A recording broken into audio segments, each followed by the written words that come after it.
Welcome, dear students, teachers, and friends, to another moral story of The Fly and the Mule. One day, a mule was dragging a cart. He was tired. While he was walking, a fly came and sat on the wheel of the vehicle. She said to the mule, "Oh, mule, why are you walking so slowly? You look like a strong and big beast. You can surely walk faster." The mule was very angry. He turned to the fly and said, "I do not pay attention to what you say regarding me," and said, "I only care about the person who rides the cart. He is my guide.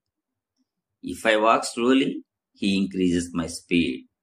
Therefore, you go away. I don't want to talk to someone who is so small and rude to me. I know when I have to walk fast and at what time I should walk slowly." Moral of the story: never give unnecessary advice. ఇప్పుడు ఈ కథను తెలుగులో చెప్పుకుందాం. ఒకరోజు ఒక గాడిద ఒక బండిని లాగుతూ ఉంది. అలా లాగుతూ లాగుతూ అలసిపోయింది.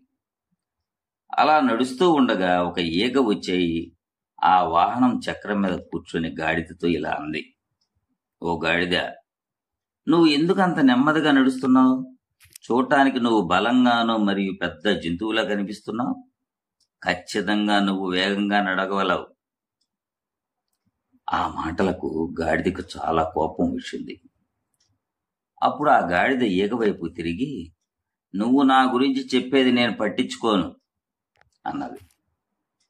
ఇంకా ఇలా అంది, "నేను బండి నడిపే వ్యక్తి గురించి మాత్రమే పట్టించుకుంటాను. అతను నా గైడ్. నేను నెమ్మదిగా నడిస్తే అతను నా వేగాన్ని పెంచుతాడు. అందుకే నువ్వు వెళ్ళిపో. నేను చిన్నగా ఉన్నవాళ్లతోనూ మరియు నాతో దురుసుగా ఉండే వ్యక్తులతో నేను మాట్లాడను. నేనెప్పుడు వేగంగా నడవాలో, ఏ సమయంలో నెమ్మదిగా నడవాలో నాకు తెలుసు" అని చెప్పింది. నీతి: ఎప్పుడూ కూడా అనవసరమైన సలహా ఇవ్వకూడదు.